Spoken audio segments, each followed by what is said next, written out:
परंतु आज मैं कहता हूं कि हमारी जो देश है, वो जो सावरकर जी ने सोचा था और आशा किया था, जिसके लिए उन्होंने अनेक पुस्तकें लिखी और यातनाएं उन्होंने सहन की, जो अंग्रेज़ों ने उनके साथ की थी, किसी और देश में इसके बाद हॉलोकॉस्ट में जैसे यहूदियों के साथ हिटलर ने किया, उसके लिए बड़ी एक इंक्वायरी करके उस पर कई लोगों को सज़ा मिली।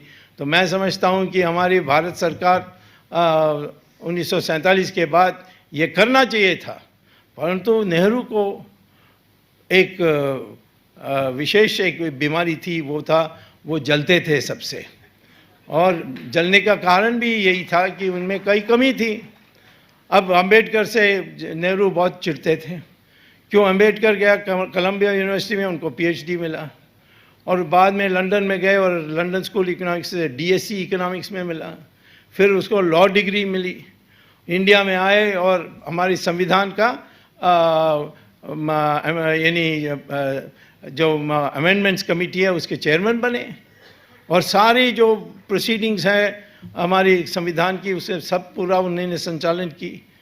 और इतने पढ़े लिखे व्यक्ति के पास जवाहरलाल नेहरू को ईर्ष्या हुई, क्योंकि वो कैम्ब्रिज गए और फेल होकर आए। लेकिन हमारे देश में क्या देखिए कितनी कमी। जवाहरलाल नेहरू को पंडित कहते थे, बट अंबेडकर को भारत रत्न भी देने के लिए तैयार नहीं थे। हमारी जनता सरकार आने के बाद 1990 में, तब पहली बार अंबेडकर को भारत रत्न मिली थी। तो आज ये है, ये बात सारी जो चीज़ें हुई हैं और जो तुष्टीकरण हुई है, और कई चीज़ों में हमारे देश में हमने जो करना चाहिए था नहीं किया।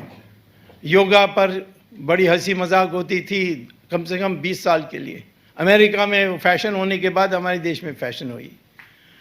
संस्कृत के बारे पढ़ने नहीं था, एंशिएंट लैंग्वेज, डेड लैंग्वेज ये कहते थे।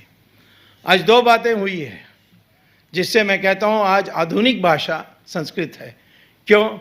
क्योंकि पहले आर्टिफिशियल इंटेलिजेंस में, आप जानते हैं आर्टिफिशियल क्या है, इंटेलिजेंस क्या है, वो रोबोट को मनुष्य जैसे ही वो व्यवहार करता है। आप बात करेंगे तो जवाब देगी, आप सवाल पूछेंगे तो उसका उत्तर देगी। तो वो उसके लिए ब्रेन में कंप्यूटर होती है, उस कंप्यूटर में सारे ज्ञान भरा जाता है। तो सवाल ये आई एक रिसर्च के लिए नासा के, यानी national aeronautics and space agency America की, कि इस जो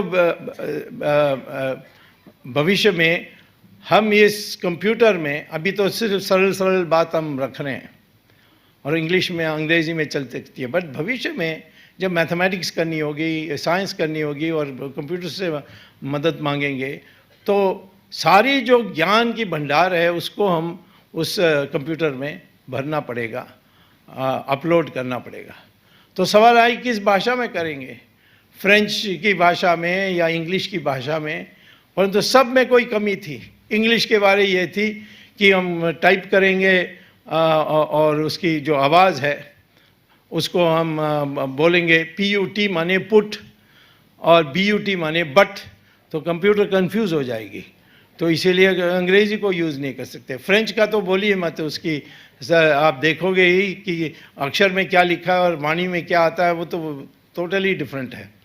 तो आखिर में 20 साल के रिसर्च के बाद जर्नल ऑफ आर्टिफिशियल इंटेलिजेंस जो नासा ने पब्लिश किया, उसमें लिखा है कि only one language in the world is suitable for artificial intelligence, वो है संस्कृत।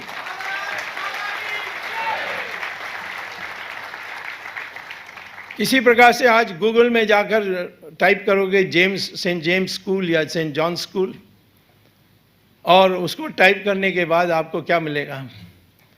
उसको ये मिलेगा कि ये एक आइटम होगा, प्रिंसिपल जो है सेंट जॉन्स स्कूल की, वो उससे इंटरव्यू हुई कि आपके स्कूल में, और सब यानी वाइट स्किन लोग हैं, कोई किसी विदेशी है नहीं उसमें जो स्पेशल एक एलीट स्कूल है, उसमें उस प्रिंसिपल ने रूल बनाया है कि 6 साल से 11 साल के लड़कों जो हैं, जो बॉयज़ स्कूल थी, 6 साल से 11 साल के जो लड़के हैं उनको शिक्षा देने के लिए जो आते हैं, शिक्षा लेने के लिए जो आते हैं, उनको सुबह क्लासेस शुरू करने के पहले आधा घंटा 5 संस्कृत श्लोकास को रिसाइट करना पड़ेगा कंपलसरी। मैं तो हैरान हुआ, ये कोई सच नहीं हो सकता। तो लंदन गया तो मैंने खुद देख कर आया। और प्रिंसिपल क्या कहते हैं कि मैंने एक्सपेरिमेंट किया है कि जो इस श्लोका को 6 साल की उम्र से 11 साल की उम्र तक रिसाइट करेंगे हर दिन आधा घंटा, उनका ब्रेन डेवलपमेंट बाकियों से ज़्यादा होता है। और इसीलिए हम कर रहे हैं। अब थोड़े दिन में विदेश में इस प्रकार से चलेगा तो हमारे देश में भी संस्कृत का फैशन हो जाएगा और संस्कृत पढ़ाने लगेंगे। परंतु अब इस प्रकार से हमें जब आज संस्कृत को ये कहना कि ये हिंदुत्व का एक प्रचार है, बिल्कुल नहीं है। ये हमारे विज्ञान के विकास के लिए, शोध के लिए, अनुसंधान के लिए इसकी आवश्यकता है। तो आज हम कहते हैं कि जो इसी प्रकार से तो सावरकर जी ने भी ये कहा था, और मैं ये कहता हूँ कि आज हमारे देश को जोड़ने के लिए हम लोगों को समझना चाहिए कि एक डीएनए के हैं, तो मैं एक होना है, तो एक ही रास्ता है वो होने के लिए, वो है हिंदुत्व की रास्ता। और मैं कहता हूँ कि डीएनए के अनुसार हम सब एक हैं, इसके माने मुसलमान का भी डीएनए एक ही है। तो इसी है, ऐसा है तो उनका भी पूर्वज हिंदू है।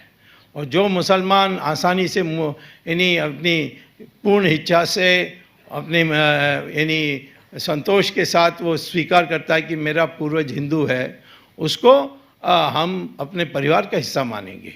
हिंदू मुस्लिम एकता भी उसकी हो सकती है। जो मुसलमान ये मानने के लिए तैयार नहीं है, उसी के बारे हमें थोड़ा संदेह होता है। मैंने एक बार फारूक अब्दुल्ला से पूछा कि तुम्हारा पूर्वज कौन है, तो उन्होंने कहा कि गौड़ सारस्वत ब्राह्मण। मैंने कहा हाँ, तो उन्होंने कहा यस, हमारे पास जो रिकॉर्ड्स है उसके अनुसार ये है। तो मैंने कहा पब्लिकली क्यों नहीं बोलते हो? तो उसने कहा मैं कोई पागल हूँ, मुल्ला मुझे मार देगा, इसीलिए मैं नहीं बोल सकता हूँ। कितने लोग मुझे प्राइवेटली कहते हैं। मैं कहता हूँ कि इसकी प्रचार होनी चाहिए कि हम एक हैं, हम कोई बाहर से कोई आया हुआ नहीं है, सब इसी देश के हैं और एक हैं हम सब, और हमारी डीएनए एक ही है। और इसीलिए मैं आज कहता हूँ कि यही तो सावरकर कहते आए हैं, और उसके लिए इतनी कंट्रोवर्सी बनाने की क्या ज़रूरत थी? हाँ, जवाहरलाल नेहरू को ईर्ष्या थी क्योंकि सावरकर एक स्कॉलर थे, जवाहरलाल नेहरू नहीं थे, परंतु पंडित जी अपने नाम लगाकर कहने चाहते थे कि वो स्कॉलर हैं, तो उनको निशाना बनाया।